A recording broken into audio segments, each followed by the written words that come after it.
Hey Shoujo fans! Welcome to episode 29 of Shoujo Sundae. Today we will be reviewing episodes 4 through 6 of Ouran HighSchool Host Club. Let's dig in. Watashi no kokoro ga mode baby, I'd make you more than happy. Kedo yukuri shiyone, brain freeze go chewy, dekiru kana handle me. Takasugi calorie, sugary, jo amai, feeling with you next to me, baby. Okawari ne shiagare. Okay guys, so let us get started. I'm so excited that we're doing Ouran. Me too. The excitement has not worn off yet. Yeah, it's just going to be a fun time. Even though, we have opinions, it's going to be a fun time, guys. Yes. So, Yeah, fair warning, these might perhaps be my most banana split episodes of the series. We'll see. we'll see, yeah. Okay, episode 4, Attack of the Lady Manager. Here is our soft serve summary, provided by Wikipedia. Renge Hoshakuji, a French otaku, arrives at the host club claiming to be Kyoya's fiancé because he looks like an anime character she idolizes. She declares herself club manager and decides to make a film highlighting the host's darker side to attract more clients. As they film, she enlists 2 male students to play villains, but they take offense at being typecast by appearance and push Renge away. Haruhi intervenes and loses a contact lens, though it looks as if she's crying, eliciting Tamaki's support.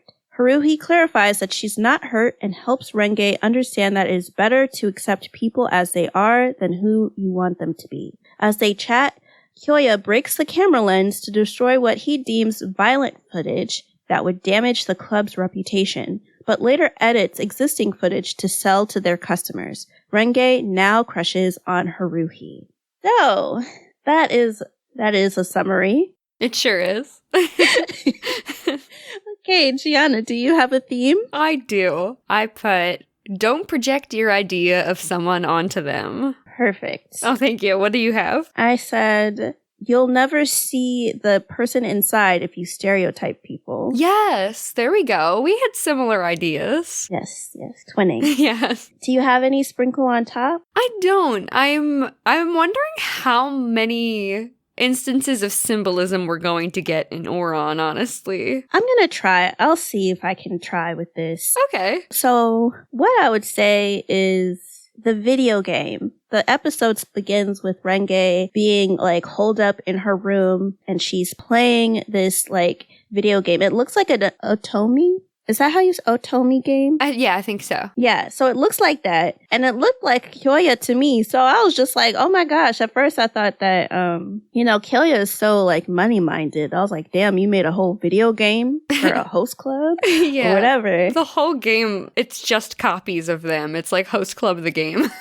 Right. And maybe he could sue for copyright, or maybe likeliness? I don't know. We'll see. Anyway, so it looked like them.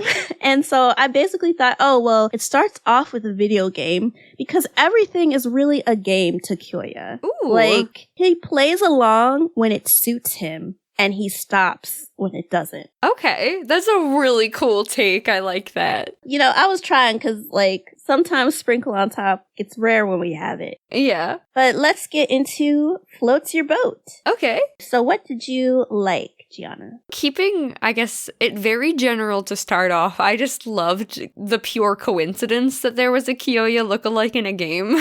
or really, there was just, host club lookalikes in the game. It was so funny to me. Her, room is full of these, plushies and figurines that just look exactly like Kyoya. I thought it was a very funny and intriguing opening to the episode. Right. I honestly thought it was them until we found out otherwise. I was just like, Kyoya is so enterprising. My God. A video game.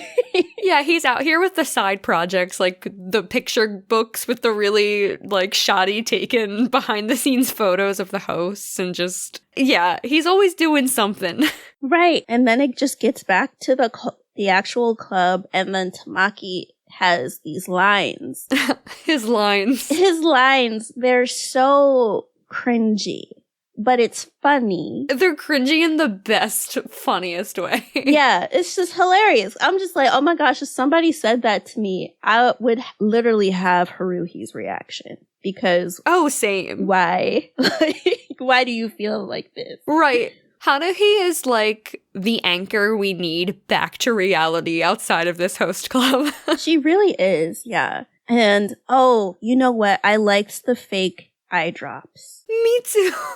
It's just insane how much detail they put into this club of theirs. Like, it's just an after-school club. And when you have to keep reminding yourself of that, it's just so funny how over the top it is. They go to the lengths of putting in eye drops so that they could fake cry for the girls. And, like, how do you have the time to do that? Like, to put the... subtly. Right, subtly put the eye drops in, because they're all focused on them. Right. I was wondering that, too. Like, did you just do it beforehand, but then how would you keep the water in your eye? Like, that's beyond me. I'm not host material, but it was interesting to see. Yeah, I guess I'm not a real host.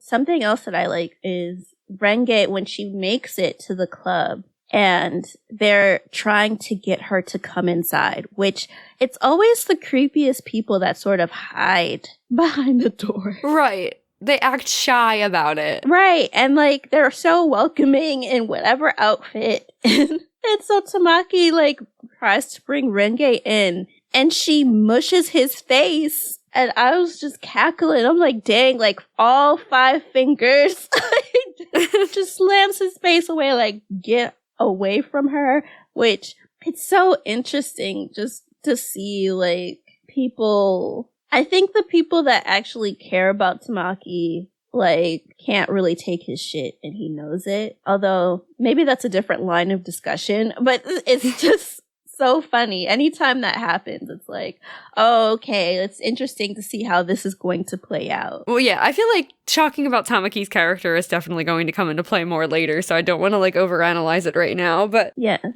I mean, first and foremost, Renge was only looking for Kyoya. Anybody else didn't matter. It didn't matter that he was, like, quote, the king of the club. He was nothing to her if he wasn't Kyoya. Yeah. I love, though, the utter confusion of Renge claiming to be Kyoya's fiancé. And they're like, Kyoya has a fiancé? Looks like mommy was keeping a secret from daddy. And Kyoya's like, why does everyone refer to us like we're husband and wife?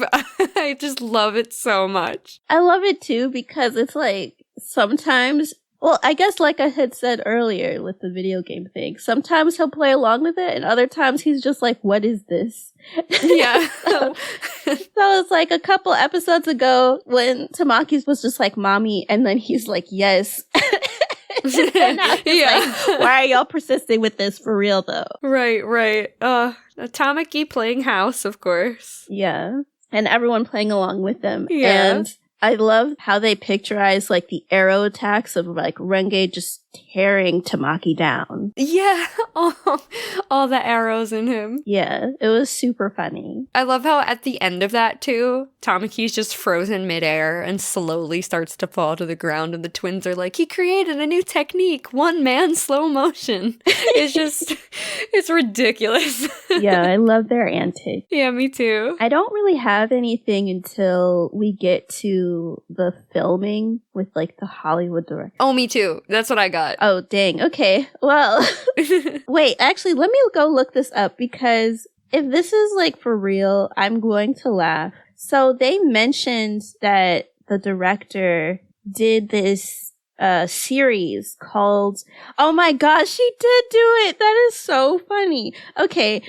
So they mentioned that the Hollywood director just did this series called Millennial, like, Snow. And I was just like, isn't there a manga that's named, like, Millennium? Because I think they said Millennial Snow on, like, the sub. But I was like, there's a manga named Millennium Snow. I'm like, who is that by?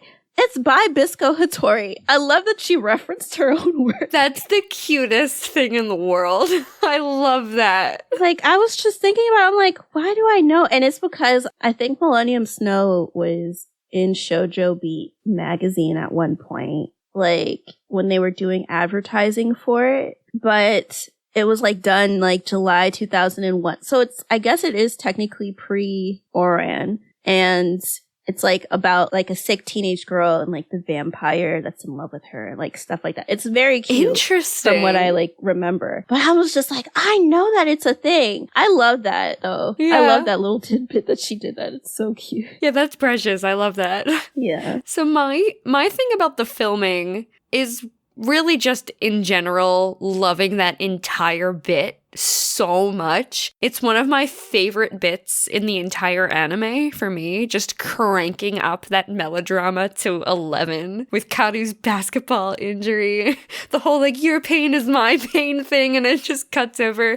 to Tamaki standing in the rain all forlorn, and he's like envious of their support of each other because he's the lonely prince, and Haruhi's being bullied by Honey, who like that sentence like Honey is like the cutest bully in the entire world. And Mori's trying to talk him down. He's like, when you hurt others, you're really just hurting yourself. But Honey can't do it because he can't stand being mean to Haruhi. Like, the entire thing, until it like goes south, is one of the funniest bits in the whole show for me. I just like the level of grandeur, like to know that that's how rich Renge was. You know, she's talking to her parents in France. She hops on a jet that's near the Eiffel Tower and goes by it on this jet. Yeah, almost hits it, honestly. Yeah, go to Japan, starts going to Ouran, just can hire a top-level filmmaker and a crew and just do that. Like, I'm sure there has to be permits. Right. Right, the amount of money, like, it's insane. Like, yeah, also, I mean, they worked on short notice. Like, they flew out on no notice. she had to pay them, like, buku money. Like, I couldn't even imagine. Yeah, a whole small fortune. Yeah. So Haruhi telling Tamaki that she likes him as he is. Yeah. And he's like, he becomes so bashful and starts like poking his fingers together. Yeah. And it's so cute because he's like really touched by it. Yeah. But like, she's only saying it because she thinks that if he goes any darker, then he'll be too much to deal with. Yeah, oh my god, I love that so much because on the surface, it just seems like the shoujo romance setup, right? Like, oh, here's our two leads and they're having this cute moment early on, and then Haruhi's just like, you'll be way too much trouble if you tap into your dark side. It's true, but it's so hilarious. Yes, absolutely. The last thing that I like actually just happens at like the end of the episode. I have one more. Okay. With like right around the filming. Okay. So after the commotion at the end, which I'm sure that both of us will touch a bit on later. Yeah. Haruhi's contact falls out and her eyes are irritated and it looks like she's crying. I just loved that they brought it full circle when Tamaki congratulates her on being able to cry without eye drops. I thought that was a very silly way to bring things back around to the beginning. Yeah, to just sort of keep that line. Yeah, to call it back. Yeah. I liked it as well. There was also a lot of satisfaction because I feel I have mixed feelings on Renge as a whole. So there was a lot of satisfaction for me in Kyoya standing up to her and calling her a pest, which honestly, like, it's harsh, but I felt some satisfaction, and she's just projecting onto him, and Tamaki breaks it to her that that's just not who Kyoya is, and Haruhi tries to comfort her. It's just like a nice satisfying sequence of all the annoyances kind of like being brought down at the end of the episode, and it was nice that Haruhi was able to comfort her immediately. Yeah. I guess it was probably more of a banana split than I thought it was. I agree with what you said. I feel like, to be honest, oh my god, I'm really bad with words tonight, too. It's totally fine. I'm, like, hoping anything I'm saying makes sense. I agree with what you said, and I feel like when it comes to Kyoya, I'm glad that he finally kind of just put a stop to it. Yeah. To be, like, real, because it was just like, okay, like, how much money does she have for him to be this quiet for this long? Yeah, like, he really entertained it for a while. Yeah, but I'm glad that he put a halt to things. Yeah. Because it's not him. And I feel like if she spent time watching him, she would have realized that, oh, they're not the same, you know? Yeah, but she was so clouded by projecting that video game character's personality onto him the whole time. Yeah. My thing was Tamaki losing it because Renge wants to be with Haruhi. Yeah. It was hilarious because it's just like, which, I mean, part of the reason why he was looking forward to it was sort of ice cream, you scream for me. Oh, yeah. But the fact that it didn't go the way he wanted was just so funny because he hates when other people like monopolize Haruhi's attention. Yeah, he wants so desperately to just have her time, and he gets none of it. He gets none of it. He wants to be her one and only. It's never happening. And I love it. And I love how everyone sort of plays into it for the most part. Oh, yeah. And, like, the teasing about it, because it's so obvious.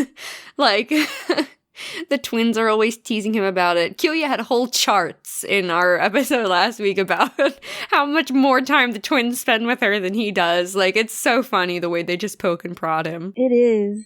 But yeah, I guess, unless you have another one. My last one is just Kyoya being able to salvage the good bits of that footage because it was so worth saving. It was so worth saving. It was so good. Like, just have this random motion picture. Yeah. For this host club, like a club. Like, right, wow. Again, an after-school club. Which I wonder how he's even going to market that. Like, is it just going to keep it to the school? Is he going to try to do, like, a country release? Oh my god. I wouldn't be surprised if he tried to, like, book a local theater and have a private showing and then just have girls pay for tickets. Right. Like, oh, this is one of the final times you could do it. And then he just upcharges them. Yeah, right. Like, there's only, like, 3 select showings of the film. And, like, if you go to the premiere, you have to pay, like, an extra price. Right. Us doing Kyoya's marketing. For real. Like, sometimes it just comes to you easy. Yeah. Well, that is Float Your Boat, so let's head into Banana Split. Do you have any? Yeah, I've got a couple. Okay, I just have one. So, my first one is just, I've already touched on this a few times, so I'll keep it short. The way Renge comes into the host club and she's immediately projecting her love of this fictional character onto Kyoya, and she's explaining all of this to the host club, and then Tamaki and the twins have this joint realization where they're like, oh no, she's an otaku! I've never seen one!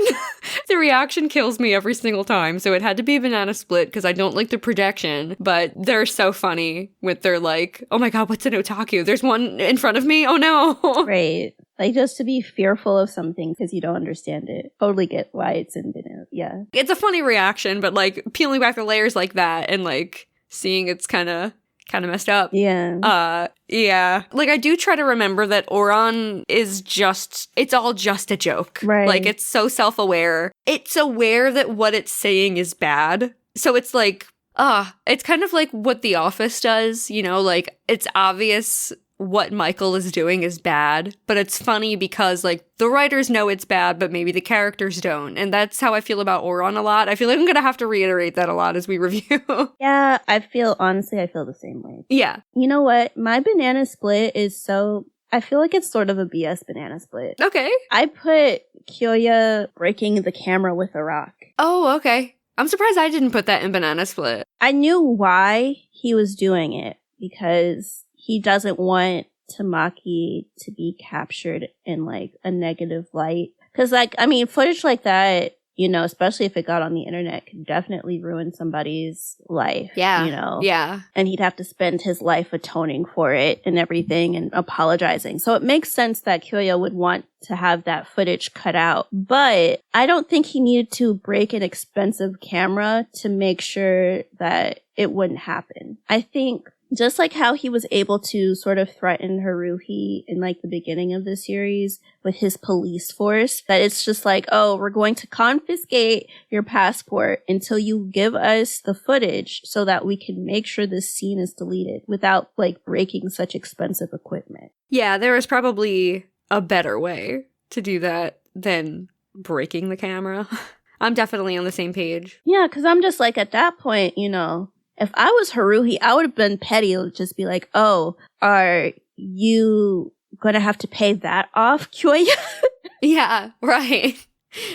Yeah. Who's in debt now? It's like, who's in debt now? Because that's way more expensive than a vase. So. Right. Well, I guess it depends on the vase. True. I don't know. There's some antique stuff that I don't understand. I'm sure there's some very insanely expensive vases out there. I'm sure, but I also am sure that no high school should have any of that shit. But that's very neither true. here nor Yeah. there.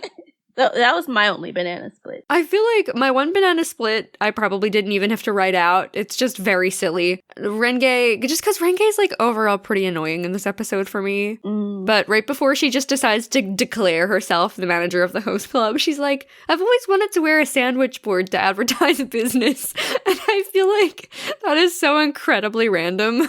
And I have never heard someone say that they want to ever do that, and I have certainly never watched somebody wearing a sandwich board and be like, that's something I want to do. Like, that looks like how I definitely want to spend my sunny afternoon. You know, I just thought that was very funny. Right. I probably should have just put that in Floats Your Boat. It was just because Renge was I guess I was really annoyed with Renge watching it, that I was like, she's annoying, but she said this one funny thing. So I guess that's why it's in Banana Split. Yeah, I think it makes sense. To be honest, I feel like the same. I think when it comes to Renge in that particular scene, it's just like, oh, it's just showing her privilege again. As if her just coming on this like jet, short notice, entering this super expensive school wasn't enough. That to dream of labor, that is so tedious, but she doesn't realize how tedious it is very privileged of her. Right. Again, peeling back the layers reminds me like how fucked up that is. Yeah. Oh my god. So, do you have any more banana split? Okay, I have one that's like banana split, but it goes into something that's mostly ice cream, you scream. Ooh. If you want to use it as like a merge. like a transition. Yeah. Yeah. Okay. So I loved that Renge baked for the club because it's a very me move. I like to bake for like my coworkers and my friends and like everybody. So I just love that she's like, I baked you guys cookies. And Honey goes to eat one of the cookies and Mori's like panicking, like, don't eat that meat skinny, it's bad for you.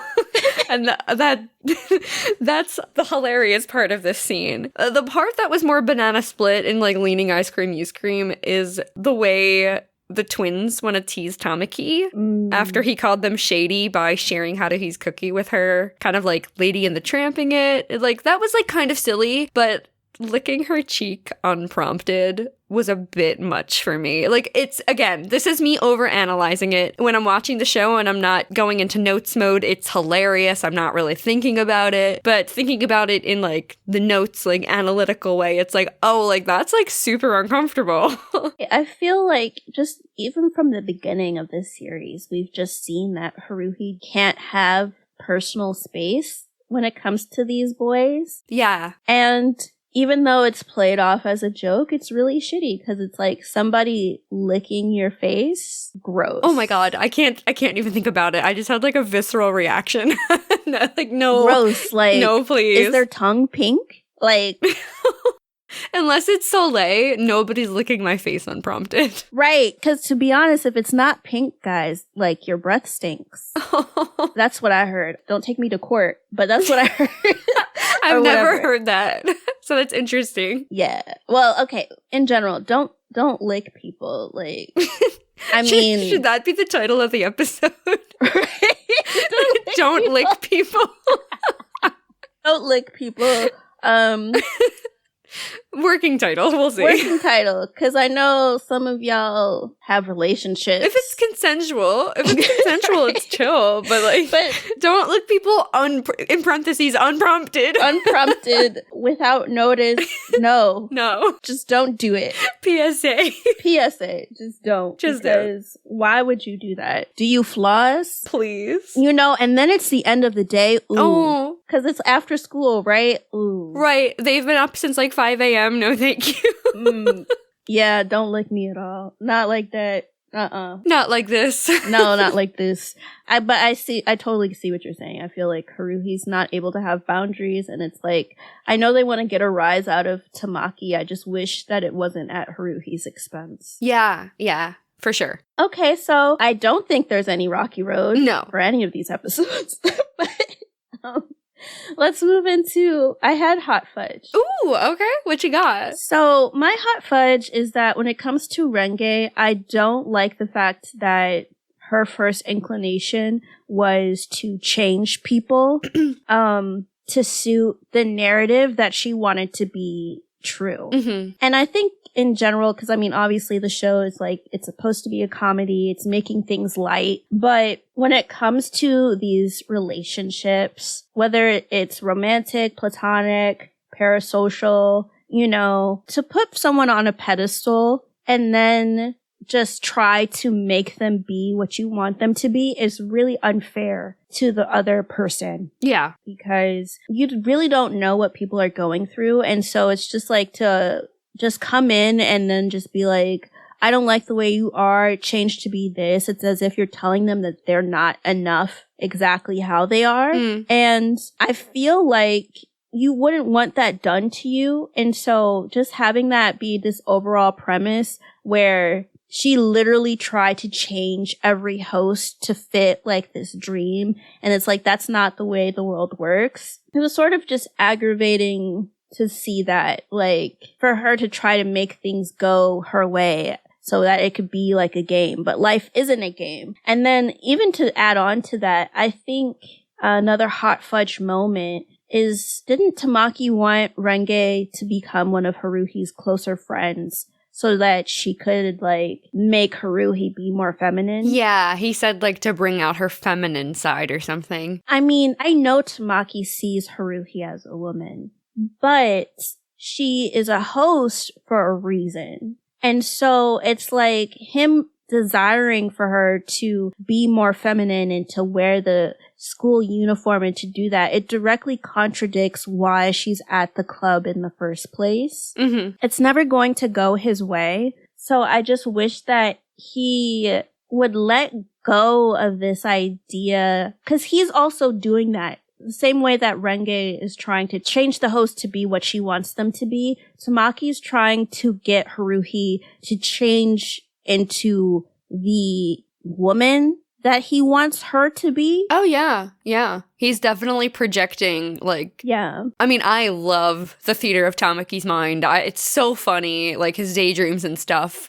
But, like, he is projecting his daydreams onto her of this ideal image of her, just the way Renge was doing to Kyoya. Yeah. And I think that it's just kind of dangerous to just be doing that. Well, not dangerous. It can be to a point, but I think at the heart of it, it's kind of hurtful. And that's why, like, the fact that Haruhi ends up telling Tamaki, although she did it with a purpose, that she likes him the way that he is, it's like, okay, that should be like a green flag, but then also an awakening, because if she can like you the way that you are, you should like her for the way that she is. Yeah, yeah. Yeah. But that's all that I had for hot fudge. Okay. Let's get into Ice Cream, You Scream. I just have two. I'm trying to see if any of these are worth mentioning. I guess it's really just one. Okay.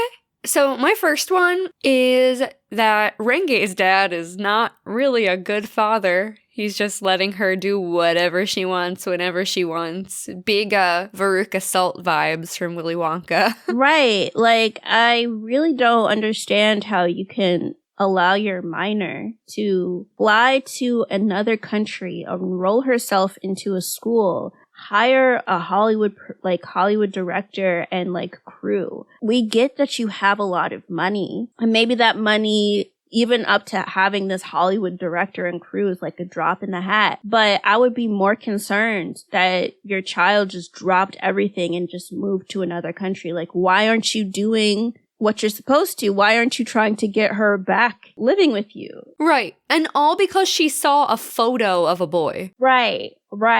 Like, I think that he overindulged her, and that's really problematic. Absolutely. Yeah. What's one that you have? I think that her obsession with that video game character is just really scary. Yeah. Actually, like, on a personal note, I had a I was kind of addicted to a particular video game in my early 20s. And like, I know that people are like, haha, I'm addicted to this game. I was like addicted to the game. So like, it's troubling and it's like a real thing. Mm. So yeah, no, I'm with you. It is scary. Yeah. It's not that she can't really love a game and want to play it or whatever, but I feel like once it starts interfering with her reality, then that's when you need to have your inner circle, your family, whoever it is that you emotionally rely on to kind of take that step to say, hey, I think you're going too far with this. Mm-hmm. Because to be honest, the fact that she was able to fly to Japan from France is kind of nuts. Yeah, that's wild. Just based off of like a picture. And it's like, you don't know what type of person Kyoya is. Like, yes, he's in high school and stuff, but you know, like he's got Haruhi in like this terrible contract. Yeah. He's called the Shadow King for a reason. For real. Like he threatens people. Sometimes he's mommy. Sometimes he's not. Like, yeah. I don't know. I feel like more could be done to sort of mitigate that level of addiction. Yeah, for sure. There definitely should have been some kind of, not like a formal intervention, but some kind of like intervening, if you know what I mean. Yeah. But yeah, I think that was the only thing that I had. Okay, I just have one more ice cream, you scream. I just really felt bad for those poor boys at the end that Renge tries to rope into the film because their fathers apparently or supposedly had connections with the Japanese mafia. I honestly kind of wish that we got to learn more about them because their few moments on screen implied that they could actually be really complex characters. Right. Like, it's supposed to be this one-off funny line, like, what my father does has nothing to do with me. But, like, I imagine there's actually a really interesting backstory there. And also, I just, like, I felt bad because of the stereotyping. I know you kind of already talked about it earlier, so you don't have to get too deep into it, but yeah, that made me sad. Right? It reminded me of Gakusen. There's a series that's called Gakusen where this teacher, she goes to teach like the worst class at this high school, and she's in love with like this really spiffy model as type teacher that works with her, but she is the daughter of the Yakuza. And so that's how she's actually able to control her class, is because she doesn't take their shit. But there's like so much more depth to her as a person than just, oh, she's like the daughter of the of a Yakuza clan and stuff. Interesting. Yeah. Like, so I feel like when it comes to these boys, it's probably like similar. Like, just because their family's doing that doesn't necessarily mean that that's the path that they want to take. Right. Absolutely. Yeah. Okay. Let's get into Episode 5. Here is our soft serve summary. Hikaru and Kaoru trick Haruhi into letting them visit her home by playing Which One is Hikaru game. Haruhi correctly identifies Hikaru, commenting on the differences between them. This triggers a feud amongst the twins to the point of dyeing their hair pink and blue in order to be told apart. The feud carries into the classroom and later the refectory, where a melee ensues. Haruhi learns that they've never had a fight before and wonders if they know how to end it. Back in the host club room, Kaoru threatens Hikaru with Bezelnef, a cursed doll obtained from Nekozawa, the president of the Black Magic Club. Haruhi snatches the Bezelnef doll from Kaoru, chastising the twins for taking things too far, adding that if they don't apologize immediately, she will never let them visit her home. And she then sees that Kaoru only wrote blank on the back and realizes that the fight was staged. Summary brought to you by Wikipedia. Okay. Giana, do you have a theme? Yes, my theme is public fighting is uncomfortable for everyone. Yes. This is the PSA. This is the other PSA. Yeah. What do you have? I have, it's important to have someone see the real you no matter what situation you're in. Oh, that's a much better theme. Mine was definitely more of a joke. It's okay. I feel like they both apply. Yeah. Sprinkle on top. Do you have any? I don't. I'm sorry. The sprinkle on top that I had, I wonder if it's more of a theme or just in general an observation, because it just goes back to what we were talking about with Tamaki wanting Haruhi to be a certain way. because of how he fantasizes about her, like wanting her to be more feminine Mhm. and stuff. So I had Tamaki imagining Haruhi in a puppet box because he can fantasize her reaction instead of thinking of how she'd actually react. And I'm trying to remember what part of the episode that was in. I'm trying to too, and I don't remember. The daydream I do remember from her bento box. I was going to say was the bento box. Did that happen when he was imagining the bento box? Why don't I remember it like that? I think, like, when she's first talked about how she made the food in her house, then he started imagining her in the apron. But then when you, like, see her in the apron, it, like, kind of pans into it where you see that she's inside of a box. Interesting. And then you see the apron and that she, like, smiling and whatever. And so he's, like, so, like,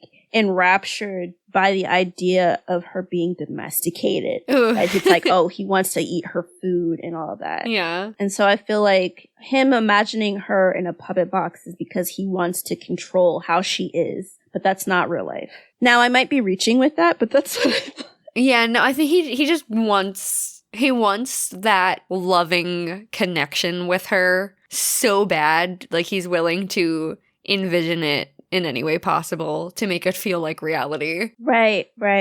So let's move on to Floats Your Boat. I'll be honest, I think I just have 5. Oh, I've got a good bit of Floats Your Boat. Okay, cool. I said Haruhi is so real for not understanding the incest component interest with the twins. Yeah, again, Haruhi anchors us to reality in this wild host club, for sure. Yeah, she is the fourth wall, because why? Yeah, yeah. I definitely appreciate that from her. Yeah, me too. I love very much that we meet Nekozawa in this episode. Because I love Nekozawa so very much. I'm so interested in the Black Magic Club and Belzenef, and I just want to know what goes on in this club. I want to see behind those doors so bad. Does he even smell good? Oh! I know that's random, but... Okay, I'm gonna come to his defense. He just doesn't like the sunlight, right? So right. I imagine he would love, like, to be in a shower with, like, a dark curtain, right? Like, he's clean.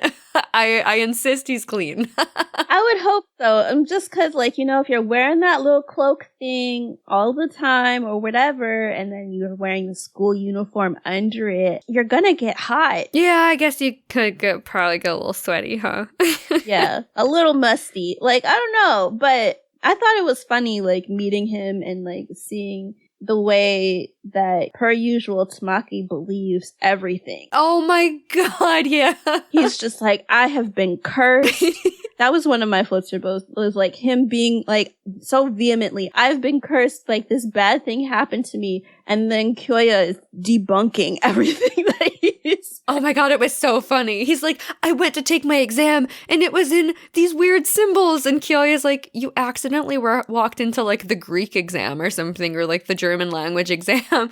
It was so funny. Yeah. And then he was like, but my legs felt, like, so heavy. It's like, you just ran a marathon. Oh my god, it was so good. So good, yeah. I really, like, seriously love that Haruhi always wins the Which One Is Hikaru game because she insists that they're just different individuals despite how identical they are. It also proves how perceptive she is, which is great for a future lawyer, and also just as an amazing friend to them. I just love it so much. Like, even though they have that, like, weird dynamic where, like, they'll pretend to flirt with her and stuff, it just proves that they, like, actually are growing a real friendship. Right, because she doesn't just see them as, like, a package deal. She sees them individually. Yeah. And I think that's really important as well, like, to be able to do that. Like, I haven't been exposed to identical twins, but I've seen fraternal twins, and... well, I guess it's not the same if it's not identical. But sometimes people will be like, oh, I can't tell the fraternal twins apart. And it's just like, I don't know. I've always been able to tell. Like, I could always tell the difference between Mary-Kate and Ashley and Tia and Tamara from Sister Sister. Oh, I actually went to high school with twins. And, you know, before I had class with either of them or like really got to talk to them, I was like, oh, like I wonder how you tell them apart. And then it was just like, oh no, they just like look like two different people to me. Now they look very similar, but like I could easily tell like across the room, you know, which one was which, like after getting to talk to them and get to know them a little bit. Yeah. Which, I mean, I'm glad Haruhi was able to do it, but even if you're identical, that doesn't mean that your voice is exactly the same. Yeah. There's little idiosyncrasies, like, that can make it, like, easy for you to tell who is who. Mm-hmm. Yeah. I liked that Tamaki... Oh, I said Tamaki depressed in a corner is so funny. I think it just happens every episode. It happens like once an episode. He's just in the corner, sad, embarrassed, you know. The usual. Yeah, honestly, isn't that just really a mirror of adulthood? Oh no. Oh no. Oh, things got a little dark. It's definitely inspirational the way one thing giving him hope makes him spring back into action. I want to be like that. Right. I feel, me too. I try to be like that anyway. I want to be like that, but to be honest, I feel like I'd be like, oh, Tamaki in the corner, come back to me in like 3 weeks, and then I'll like stand up. Right. But yeah, I love when he like does that every episode. It's so funny. It's great. I love that we get our first sight at the random powerful motor underneath the music room when Renge literally rises up from underground somehow because of the prospect of a four-sided relationship between, well, like her, the twins, and Tamaki, or no, yeah, Renge, the twins, and Haruhi. Yeah. I think it was, she was saying. And she's like, it can make me eat 3 bowls of rice. Just that entire sequence of like the chaos and the powerful motor just absolutely does it for me for some reason. It's just hilarious. That's what I had too. It's so funny. Cause it's just like, is this, suddenly I'm just like, is this Mecha? What? Is she gonna be Gundam now? Like, oh my god, she just shows up in a suit next time. Just a mecha suit. Like, yeah, just like, oh, I'm here to save the day. To get Haruhi. Yeah. Like when, what was it, episode, I think 3, during the physical exam, when they have their shonen moment and they're like introducing the host club like they're some group of ragtag vigilantes. Right, yeah. I just have like a few more floats your boat. I'm not sure what you have. I had one. It's about Haruhi's reaction to expensive food. Oh, yeah, I have that too. It's so adorable. Like, every time she, like, reacts like that, I just wonder why they aren't actively feeding her more. Right. Or at least why Tamaki's not actively feeding her more. Well, he even says, like, I want you to eat like that every day. And that's really cute, but, like, do something about it, though. For real, because it's like, if she's that happy with food, like, clearly a way to her heart is through her stomach. Like, I would have clued in on that a long time ago. Yeah, like, why didn't they start doing, like, Fancy Tuna Tuesdays at the host club for her? Right, yeah. I guess maybe Kiyoya would be, like, weird about the numbers or something. Probably, he'd just be like, we're gonna add that to your debt. Yeah, 100 more customers each for every piece of fancy tuna you eat. Yeah. God. Anyway, I love our cotton candy-haired twins. I love the hair dye.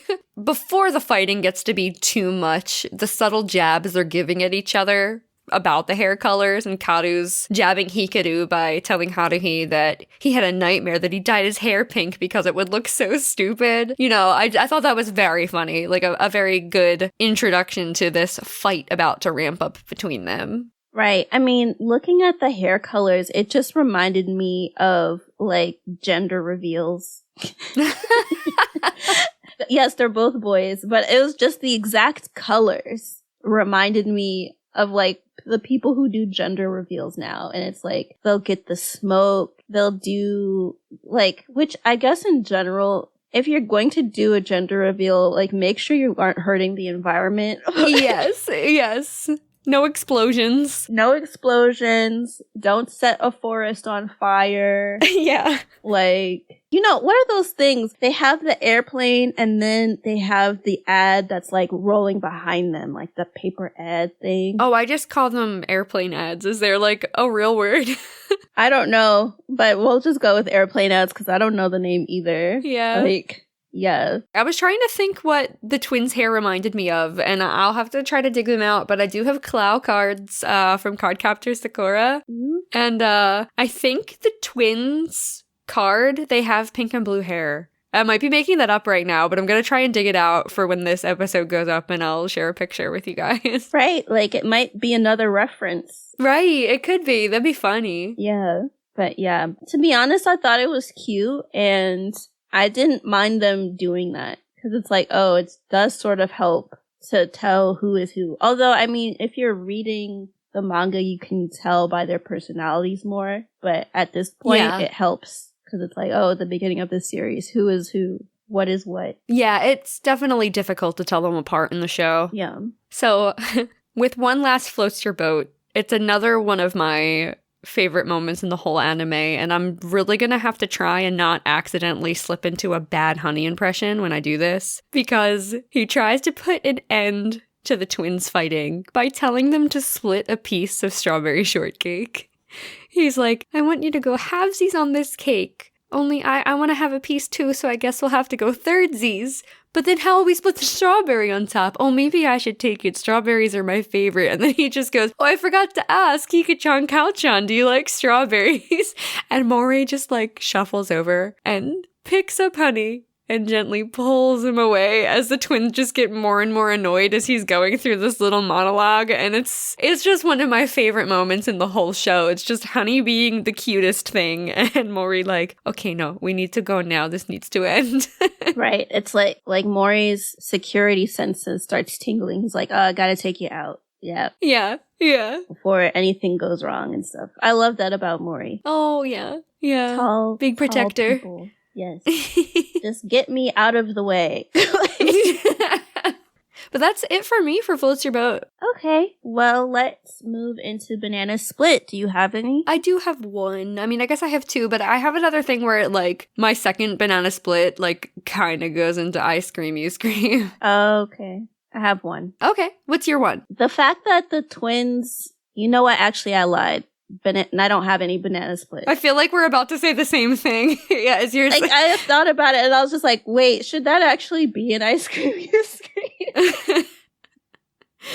Yeah, you know what? I wonder if I should just move everything down to I Scream, You Scream. It might, I had hot fudge though. Believe it or not, I have one hot fudge, but I do also have a Rocky Road. Oh, okay. Wait, let's go into Rocky Road and then... Yeah, it'll be very quick. Yeah. It was essentially just about the twins realizing very young that they were difficult to tell apart, and that affected their ability to bond with people, and it affected, like, their personalities as they grew. Tamaki says that in middle school it was clear that they kept everyone at a distance except for each other. And then there was Karu's thoughts at the end of the episode, where he says, or he thinks to himself, until now, there were only two groups of people, us and everyone else. But for the first time, someone's crossed into our world. And I love that for them so much. I just had a lot of feelings about that. Because, like, I mean, I don't have a twin and I don't know, like, what this experience is like at all. But I felt like this was an interesting glimpse into, like, the difficulties that identical twins could have growing up. And I just really felt for them. Right. And, you know, when it comes to twins, I know that a lot of people like to just think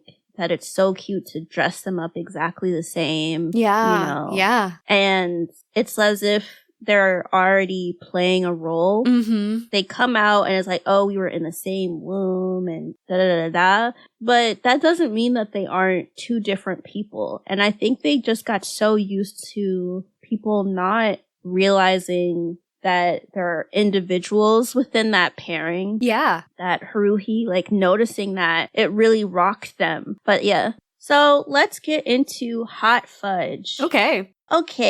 So I have two. I just have one.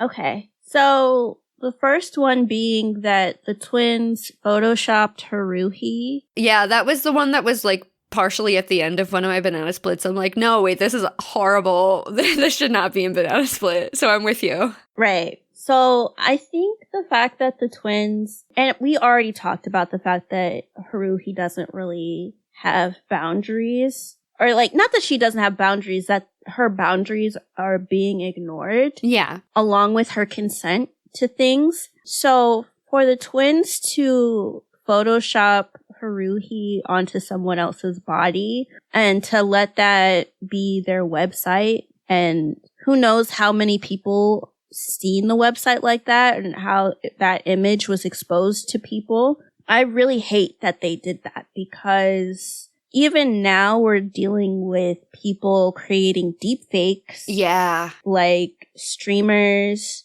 and even other regular people, but still of taking people's faces and putting it onto like pornographic images, video, stuff like that. And although it's supposed to be a joke, it's like you even see the way that Haruhi was drawn, like her soul is coming out of her body. Yeah. And it's just such a terrible violation that I couldn't see that as a joke at all. Like, I know it's supposed to be funny, and maybe when I was younger, I thought it was funny, but it's really not because you don't know, like, who's using that image. What if someone, like, screenshot it or whatever? You don't know what they're doing with it. And then I think to top it off, like, you have Tamaki just being like, oh, can you Photoshop her in one of these outfits? Yeah. It just makes it worse. It made it so much worse. And so I really just hated the fact that, you know, it's a joke. And even though this anime is like older, it's still a reality now. Like that's gotten even worse in like today's age. Yeah, as technology has grown, it's just made it easier for people to make fake, gross stuff of other people. And it boggles my mind that people take the time to do it. Right. Like, I just cannot believe that that's the world we're living in. I mean, to be honest, it just feels like it's even against, like, our human rights. Oh, yeah. Yeah. I mean, it's like your bodily autonomy, you know, at that point, kind of. It gets very convoluted, but yeah. Yeah. So that was a big hot fudge moment for me. The other one was the fact that the twins said that Haruhi was their toy. Yeah, I don't like that. It's just like, okay, so she can't have personal space. Y'all go as far as like licking her to now she's like your property. I don't like it because it's already enough. Like they sort of had that mentality at the beginning of the series where they saw her as less than because she was like a commoner. And so it's like she was this zoo animal or whatever. And so by trying to make them into property, it's just a really sticky situation. And I wish that at that moment she would have been able to take more of a stand to be like, I'm not property. You can't own me. You can't say that I'm a toy. I'm a person that has feelings. On top of it, like she's one of the only people that could tell them apart. Yeah. It's like a very strange dynamic. It is. I'd like to think that they don't mean it, you know, that they're just like saying it in a teasing way. But it doesn't come across good no matter what way you spin it. It really doesn't, you know. I feel like it was even reinforced by how the episode ended. Yeah, which would bring us right into my hot fudge if you want. Okay, yeah, let's go. I just thought the whole thing, like this entire episode, was very manipulative of the twins. Like, it's a hilarious episode, and it's like, I love that they, like, staged a fight for fun, but, like, if they were bored, like, sure, like, bicker with each other, that's fine. But all of that to force themselves into Haruhi's home is way too much. It's so manipulative, and I don't really know what more to say on it than that. I didn't really flesh out the thought more than that, but I think it kind of says enough. It really was too much, the way that they were just trying to control people just because they were bored. Yeah. You know, when I'm bored, I find something to do. I don't turn everybody into like a game. Yeah, like I'm sure you can relate too. Like I'm so busy that I don't know what boredom is anymore. Like I would love to be bored. Like I want nothing to do for like a day. For real. Yeah. I feel like we're always doing something. Yeah, we're always up to something. Yeah.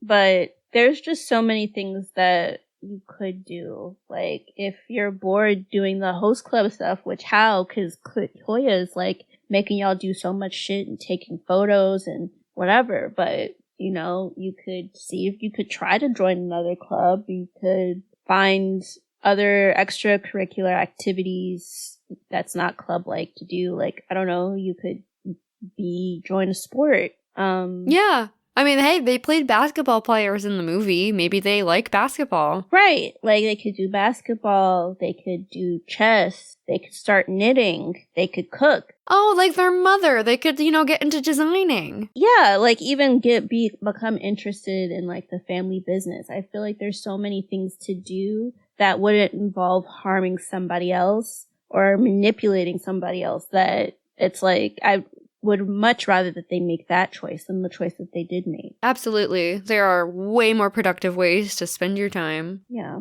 If that's all of Hot Fudge, we can get into Ice Cream, You Scream. Okay, yeah, I just have 2. Okay, I have 1. Okay. I mean, I had 1, but I moved a banana split down, which is really kind of just a silly one. Very light to kick things off. The twins are just outright explaining their appeal in the club. 2 boys with homosexual tendencies who struggle between their attraction and friendship. But it's amped up because they're twins and that's taboo. And it's like, I am 100% on board until the twin brothers thing. Like, no, thank you. No, thank you. Starting there. Right. That's how I feel too. That's why it was banana split, because it's like, yeah, like, definitely, like, we love queer folk who are, like, struggling with, or any folk, honestly. Like, any kind of romantic tension, I'm there to see it, but not if you're related. Please, no. Right. No, please, God. Make it stop.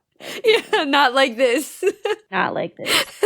I think, what did I have? Oh, so they mentioned hentai in the episode, but the sub translated it as sex pixie. Oh? Yes. I watched the dub, so I don't remember. So I have such a nostalgic attachment to the dub, so I'm sorry, guys, if you would prefer I watched it sub, but here we are. It's okay. I'll be doing it subbed. You could do a dub. Okay. Yeah. It's cool. We have no qualms about that, so... Oh, yeah. I'm just like, watch whatever you feel. Right. Whatever works for you. And I don't think people, if anything, what I'd say about the dub, I don't think people should hate on it because, hello, accessibility. There are people who can't just read. They have to, they can't read the subs. They have to hear it and everything. And dub makes it possible. So. Absolutely. Yeah, but at one point they said something about hentai, but instead of saying pervert, they just said sex pixie, and I was just, why was that a decision? And what does that even mean? I've never heard of that before in my life. Me neither. Is that, I should not make this joke. Is that like when you get older and it's like, it's no longer the tooth fairy, but like you're visited by some kind of sex pixie? Like, what do I have to put under my pillow for that? Right? Or wait, isn't there that film trope called like Manic Pixie? Oh, like Manic Pixie Dream Girl? Right. Like, is it that? But like when they're turned on? I don't know. But either way, I thought that was a weird choice. So that's definitely a choice. Yeah, I put that in Ice Cream You Scream. But, okay. Well... Wait, I did have one Ice Cream You Scream, I'm sorry. Oh, it's okay. I just put yikes at the passive aggression from Kyoya telling Haruhi with a smile not to feel guilty, but that her tactless comment started the twins' fight and she instantly knows that he blames her. I just really, really hate the passive aggression. Why do people like sometimes he looks cute, but the way he acts isn't very attractive to me. No, I know. Yeah, it's like, I have a problematic fave. Yeah. Kyoya has a problem, because it's just kind of, where's this energy coming from? Like, she didn't tell them to start throwing that shit. Yeah, like, it absolutely wasn't her fault. Like, it's clear that they did the whole thing on purpose. Right. And I'm just kind of like, I know that they're rich, but you made such a big deal out of Haruhi smashing that vase, and they literally tore that whole room up. Yeah. Like, you think that nothing got nicked? Like, why wasn't that a conversation of, you guys owe me this much money? Right. But okay, I think that is all for episode 5. So let's get into episode 6. Here's our soft serve summary.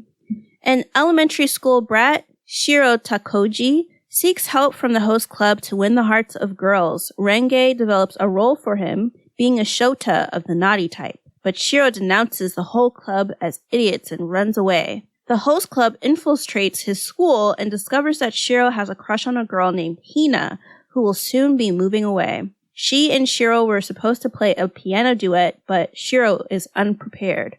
Tamaki brings Shiro back to music room 3 and reveals that he himself is an accomplished pianist and will tutor Shiro in the upcoming piece. Hina is then invited to a special event where she and Shiro play their duet. Okay. Giana, do you have a theme? I do. I put cherish moments with people you care about and don't be afraid to show affection or tell them how you feel. Right. I said if you like someone, just tell them. Yeah, that's sweet. Yeah. I actually don't have any sprinkle on top for this episode. Do you have any? Yes, I do. Oh, good. See, where I lack, you fill in. We're balancing, yes. Yeah. It's a very silly sprinkle on top. I just put, that the kids are playing a piano duet and it takes a couple to complete the piece. Ooh, it takes 2. It takes 2, yeah. Yeah, I think that's perfect. That's it. Yeah, thank you. Okay, so getting into Float to Your Boat, I think it's hilarious that Tamaki is so happy to be taken seriously. Yeah, he gets called the king and he's like so thrilled. Yeah, he's like, I will move heaven and earth, whatever you want, because you complimented me. Yeah. And just everyone goes along with it. Right. I also just love that the host club is so famous that an elementary school kid knows where to find it. Ooh, that was banana split on that, though. Oh, no. Okay. It's so famous, but it's like, why, as an elementary school kid, do you know what a host club is? That's true. Yeah. So, quick banana split with that, but I see what you're saying. I thought Carp Girl was hilarious. Oh my god, that's so funny. Just She's like mermaid. She looks more like the carp that swim in my pond at home. I'm like, dang, just because her lips are like big, but they look nice. Right, like maybe 2008 wasn't the year for lip injections yet, right? So no, she didn't know, but she was way ahead of her time. Right. She didn't know about Kylie Jenner yet. No Kylie Jenner challenge yet. Oh god, not the challenge. I'm sorry for all the flashbacks I just gave everybody. Oh my gosh, y'all were exploding your lips. It was crazy. Yeah. Oh my god. I just sat back and watched in amazement. I also had that. I just thought it was funny that they had a cage just ready from the sky. Me too. There were some great fourth wall breaks in this episode about it being a music room. There's just a cage in the music room. Haruhi's like, I thought this was a music room. Like, why is there a cage in here? Right? Yeah. It was hilarious. I mean, there's also another callback to it, like, being a music room when they reveal the grand piano and everyone's like, it is a music room. Like, really cheesy. Yeah. The last Float to Your Boat that I have is just Renge randomly appearing like Mecha on that cake again. Oh yeah, I love the powerful motor. Yeah. I put in Float to Your Boat Renge as the otaku expert and like character type girl, like pinning Shiro down as the naughty type boy, but like I think I was just reaching for Float to Your Boat because it's like it was hard.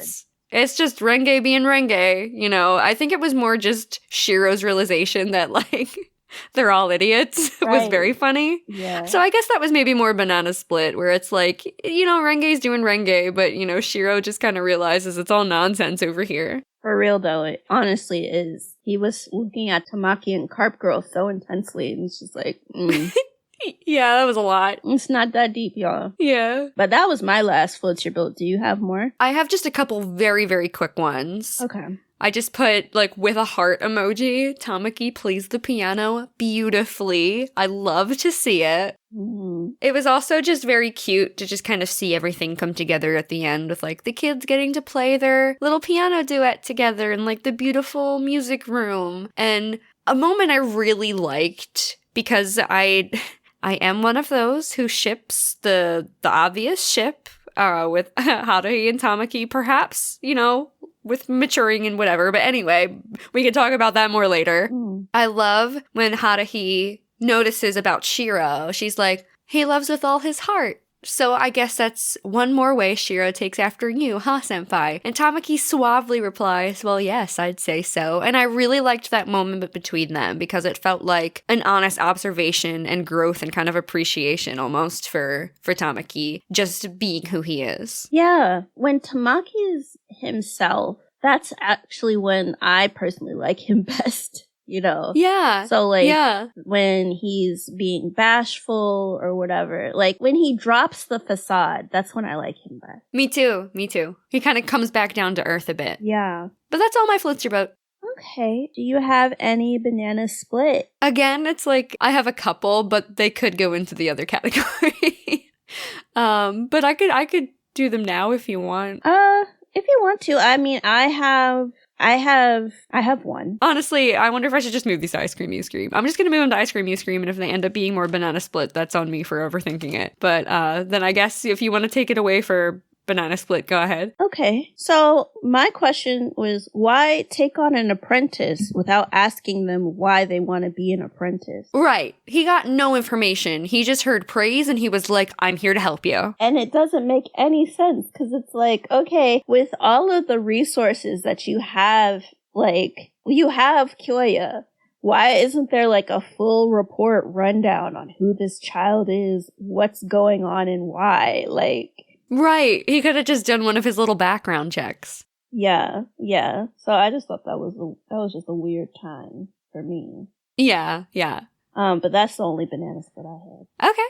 Hot fudge. Okay, so I know that kids are stupid, and so they say stupid shit because they don't know any better. But him calling the twins homos, I didn't like that. Yeah, the language was very, I guess a callback to the times that this came out, but not in a great way. Right. It reminded me of like when people would actively be like, oh, like no homo. Oh my god, yeah.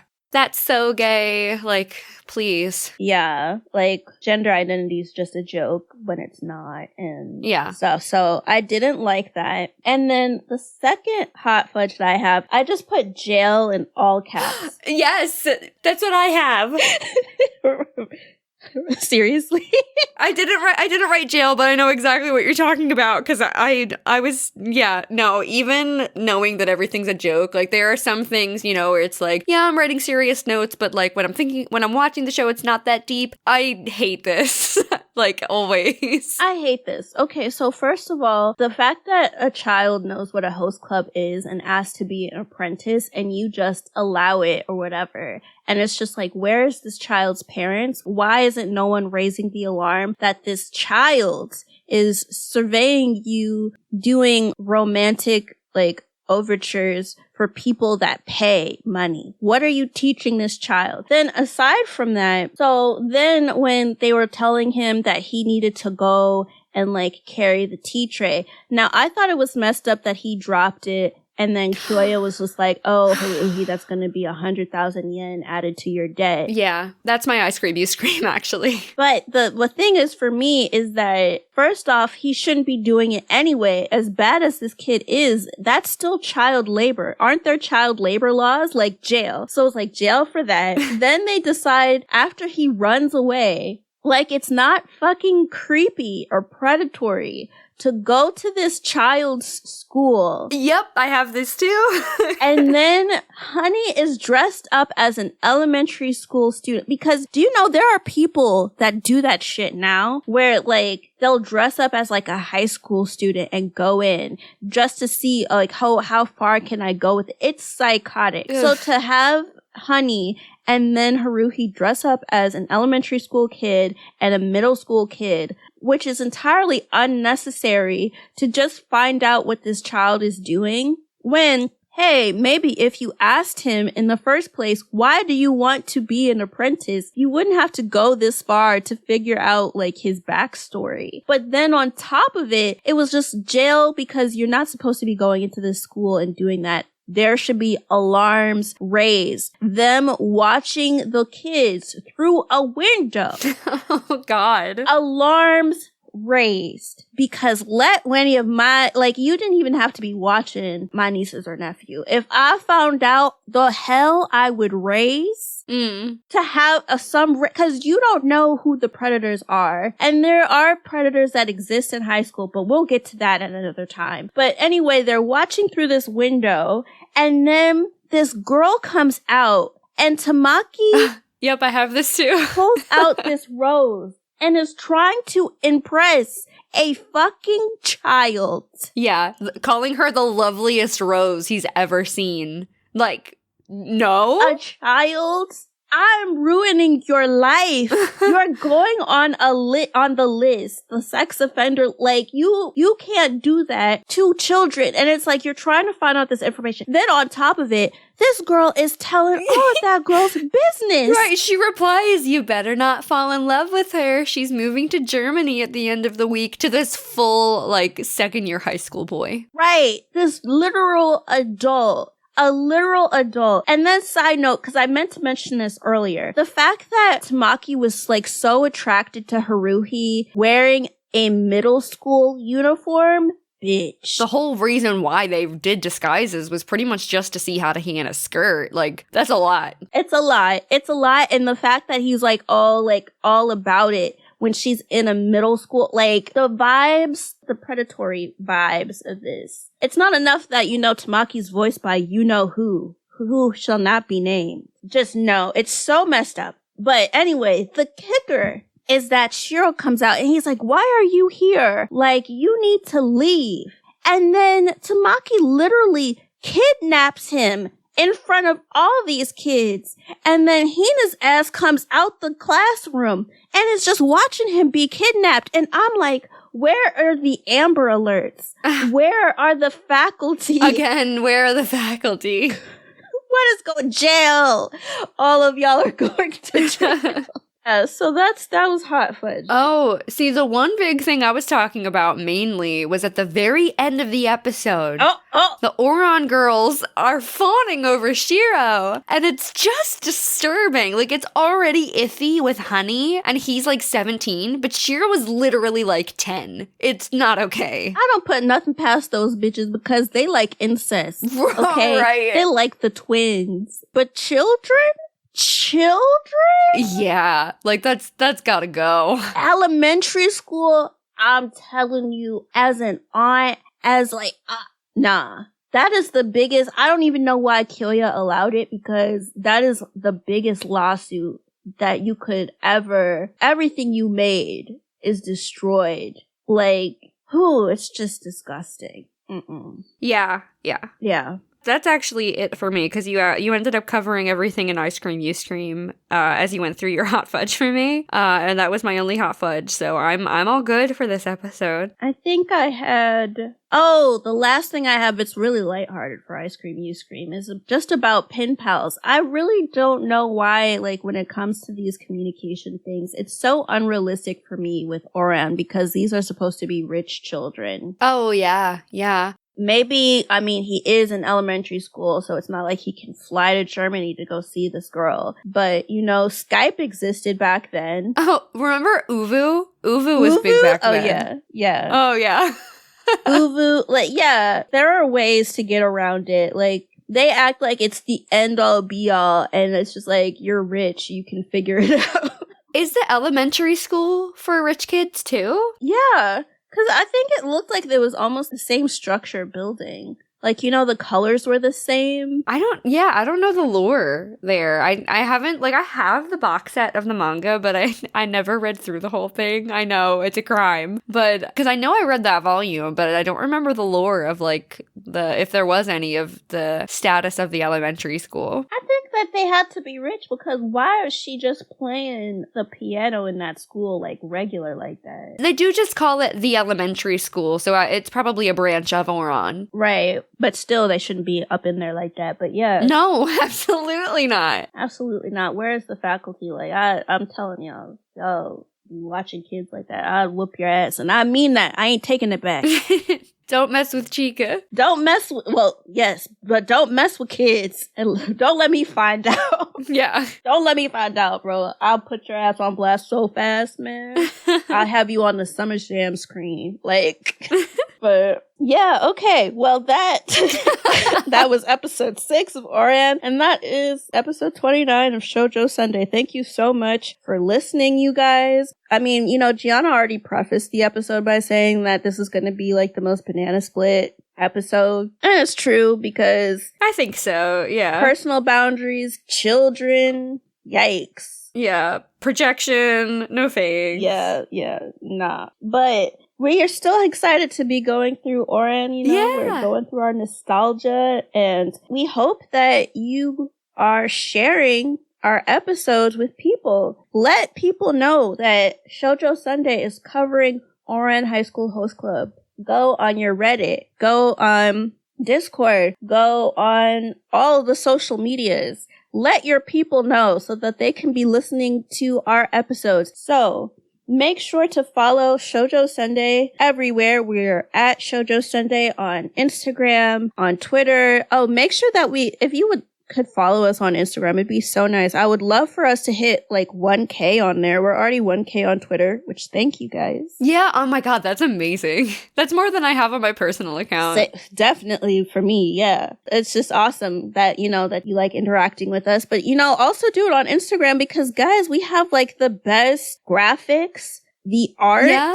Okay, like I will say, we have the coolest art. Hands down. Art, the GIFs, all of that. We put that on Instagram, okay? And just because of the fact, people like to steal, I don't personally like putting out our art straight up by itself on Twitter, but I do that on our Instagram. So you should be following us and liking our posts and engaging with us. It would be so much fun. So follow us on there. You can follow us on Facebook. We're on there as well. TikTok, Pinterest. Eventually we'll be on there. But yeah, make sure to follow us. I am Chika Supreme. You can follow me at Chika Supreme on Twitter and Instagram. And that's Chika with a K and not 2 C's. Giana? I am Giana Luna, and you can follow me at Giana_Luna_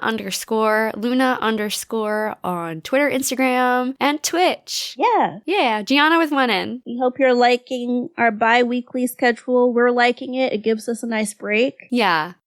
So we can breathe and do more things and be more focused and stuff. Mm-hmm. But yeah, we'll see you in our next episode. Yes, we will see you then. Bye.